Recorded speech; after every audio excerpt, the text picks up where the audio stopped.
بسم اللہ الرحمن الرحیم اللہم صلی علی محمد وعلی آل محمد وبارک وسلم۔ ایک بار حضور صلی اللہ علیہ وسلم تشریف فرما تھے۔ صحابہ کرام رضوان اللہ علیہ مجمعین بھی آقا علیہ السلام کی مجلس میں حاضر تھے۔ ایک آدمی کا وہاں سے گزر ہوتا ہے۔ آدمی بڑا صحت مند ہے، بڑا جوان آدمی ہے اور بڑی مستعدی کے ساتھ، بڑی تیزی کے ساتھ، جیسے کسی اہم ضرورت کے لیے جا رہا ہو۔ دوسرے لفظوں میں ہم کہہ سکتے ہیں کہ ایسے دوڑتا ہوا جا رہا تھا۔ اب جو صحابہ کرام حضور صلی اللہ علیہ وسلم کی مجلس میں بیٹھے تھے، انہوں نے حضور صلی اللہ علیہ وسلم کو مخاطب ہو کے عرض کی، لو کان ھذا فی سبیل اللہ، اے اللہ کے نبی، کیا ہی اچھا ہوتا کہ یہ بندہ اللہ کے راستے میں ہوتا۔ یہ دنیا کمانے کے لیے جا رہا ہے، پیسے کمانے کے لیے جا رہا ہے، دنیا دار بندہ ہے۔ اگر اسی چستی کے ساتھ، اسی نشاط کے ساتھ، اسی تیزی کے ساتھ یہ اللہ کے راستے میں جا رہا ہوتا، دوسرے لفظوں میں وہ کہنا چاہتے تھے کہ ہماری طرح علم حاصل کر رہا ہوتا، آپ کی مجلس میں بیٹھا ہوتا تو کتنا اچھا ہوتا۔ حضور صلی اللہ علیہ وسلم نے ان کی بات سنی اور آپ صلی اللہ علیہ وسلم نے تو ساری زندگی حضرات صحابہ کرام کی اصلاح ہی فرمائی ہے۔ جو پہلو اصلاح طلب نظر آیا آپ صلی اللہ علیہ وسلم نے وہ بیان کیا۔ تو جب دیکھا حضور صلی اللہ علیہ وسلم نے کہ ان کے ذہنوں میں یہ تکبر آ رہا ہے کہ ہم علم حاصل کر رہے ہیں، ہم نبی علیہ السلام کی مجلس میں بیٹھے ہوئے ہیں، ہم آقا سے دین سیکھ رہے ہیں اور یہ دنیا دار ہے، دنیا کمانے کے لیے جا رہا ہے، آپ صلی اللہ علیہ وسلم نے فرمایا بھی دیکھو، لو کان خرج یسعی علی ولدہ الصغار، بھائی اگر تو یہ اس لیے جا رہا ہے کہ اپنے چھوٹے بچوں کے لیے رزق کمائے، تم تو یہ سمجھ رہے ہو نا کہ یہ دنیا داری کرنے جا رہا ہے، کاش یہ اللہ کے راستے میں محنت کرتا۔ نہیں، اگر یہ اس نیت سے جا رہا ہے کہ میں روزی کماؤں گا، محنت کروں گا، مزدوری کروں گا، دکان چلاؤں گا، کھیتی باڑی کروں گا اور اپنی آمدنی سے اپنے چھوٹے بچوں کو رزق دوں گا، اپنے چھوٹے بچوں کا پیٹ پالوں گا، اگر تو یہ اس نیت سے نکلا ہے فہو فی سبیل اللہ، یہ اللہ کے راستے میں جا رہا ہے۔ یعنی تم فقط اللہ کے راستے میں نہیں بیٹھے جو مسجد میں بیٹھے ہو، جو دین سیکھ رہے ہو، جو علم حاصل کر رہے ہو، اللہ کے راستے کوئی محدود نہیں ہے کہ بندہ ساری زندگی مسجد مدرسہ میں بیٹھا رہے، فقط دین پڑھتا رہے، یہی اللہ کا راستہ ہے۔ اللہ تو لوگوں کو اس جگہ بھی مل جاتا ہے جہاں کا تصور بھی نہیں ہے، یعنی انسان کو نیت صحیح رکھنی چاہیے۔ تو آپ صلی اللہ علیہ وسلم یہ فرما رہے ہیں کہ اگر یہ اس لیے نکلا ہے، ان کان خرج یسعی علی ولدہ الصغار، اگر یہ اس نیت سے جا رہا ہے کہ رزق کماؤں گا اور چھوٹے بچوں کا پیٹ پالوں گا، فہو فی سبیل اللہ، صحابہ یاد رکھو یہ اللہ کے راستے میں ہے۔ حضور صلی اللہ علیہ وسلم نے اس کے بعد مزید بات فرمائی کہ ان کان خرج یسعی علی اہلہ،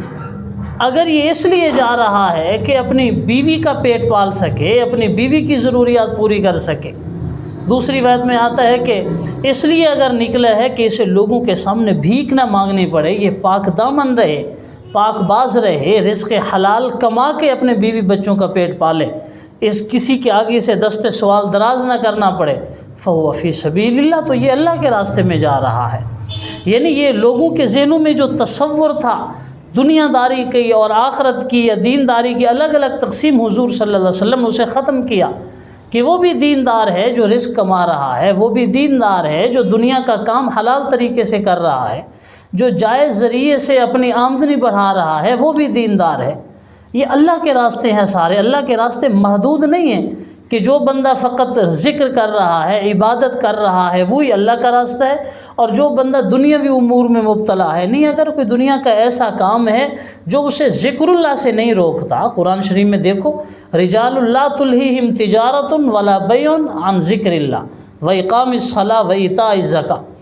اللہ کے محبوب بندے وہ ہیں کہ جن کی تجارت، جن کی خرید و فروخت انہیں اللہ کے ذکر سے نہیں روکتی، اللہ کے راستے میں نماز پڑھنے سے نہیں روکتی، اللہ کے حق کی زکوٰۃ دینے سے نہیں روکتی، تو یہ اللہ کے محبوب بندے ہیں۔ یعنی اگر وہ اللہ کے حقوق پورے کر رہے ہیں، ذکر بھی کر رہے ہیں، نماز بھی ادا کر رہے ہیں، زکوٰۃ بھی ادا کر رہے ہیں، اس کے باوجود اگر تجارت کر رہے ہیں، خرید و فروخت کر رہے ہیں، تو یہ اللہ کے محبوب بندے ہیں۔ تو دنیاوی امور اس انداز میں کرنا کہ جس سے انسان رزق حلال کمائے،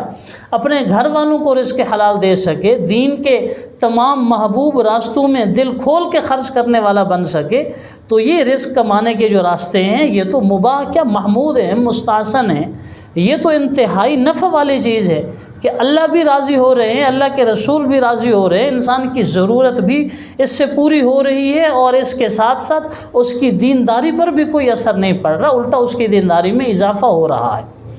تو آپ صلی اللہ علیہ وسلم نے ان کے ذہنوں کی اصلاح کی کہ یہ مت سمجھو کہ فقط ہم جو نبی کے مجلس میں بیٹھے ہم اللہ کے راستے میں ہیں، نہیں، جو رزق حلال کی کوشش کے لیے جا رہا ہے وہ بھی اللہ کے راستے میں جا رہا ہے۔ اسی لیے حدیث شریف میں آتا ہے کہ جو رزق حلال کی طلب ہے، کوشش ہے، فریضۃ بعد الفریضہ، نماز کے بعد یہ بھی انسان پر فرض ہے کہ رزق حلال کی کوشش کرے۔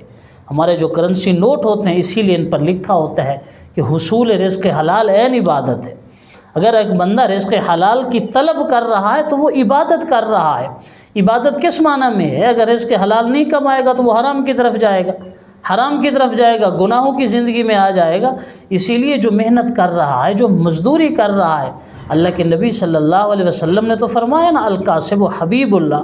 جو آدمی کسب کر رہا ہے، کمائی کر رہا ہے، جائز طریقے سے محنت کر کے کما رہا ہے، وہ اللہ کا دوست ہے۔ حضور صلی اللہ علیہ وسلم سے پوچھا گیا، ای العمل افضل، ای الاعمال افضل، یا رسول اللہ سب سے بہترین عمل کون سا ہے؟ آپ صلی اللہ علیہ وسلم نے فرمایا، عمل الرجل بیدہ، جو آدمی اپنے ہاتھوں سے کام کر کے کمائی کرتا ہے یہ سب سے بہترین کمائی ہے، یہ سب سے عمدہ کمائی ہے، یہ بہترین مزدوری ہے۔ تو انسان اگر محنت کرتا ہے، مشقت کرتا ہے، کھیتی باڑی، ملازمت، دکانداری، جس انداز میں بھی وہ رزق حلال کماتا ہے، یہ مت سمجھو کہ وہ دنیا داری کر رہا ہے، بلکہ وہ دین داری کر رہا ہے۔ رزق حلال کی کوشش کر کے وہ دراصل رزق حرام سے بچ رہا ہے، نیکی کے راستے میں وہ کوشش کر کے گناہوں کی زندگی سے بچ رہا ہے۔ ہاں البتہ ایک صورت اور ہے، حضور صلی اللہ علیہ وسلم نے فرمایا کہ ان کان خرج یسا ریان و مفاخرتاً،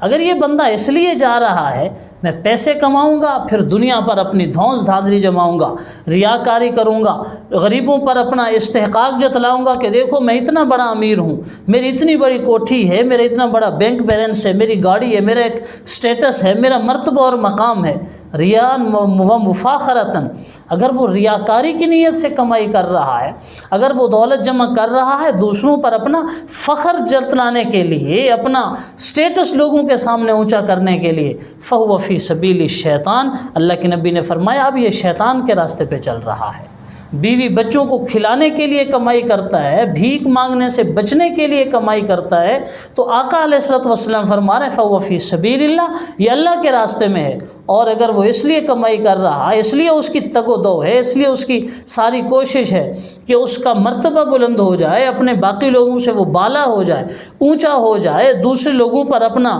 مرتبہ اور مقام کا یہ دھونس جما سکے، فہو فی سبیل الشیطان۔ سے ہمیں یہ چیز معلوم ہوئی کہ رزق حلال کی کوشش بھی عبادت ہے۔ جو لوگ رزق حلال کما رہے ہیں وہ یہ مت سمجھے کہ ہم دنیا داری کر رہے ہیں، بلکہ یہ بھی خالصتاً دین داری ہے۔ اللہ تعالیٰ رزق حلال کمانے کی توفیق عطا فرمائے۔ السلام علیکم ورحمۃ اللہ وبرکاتہ۔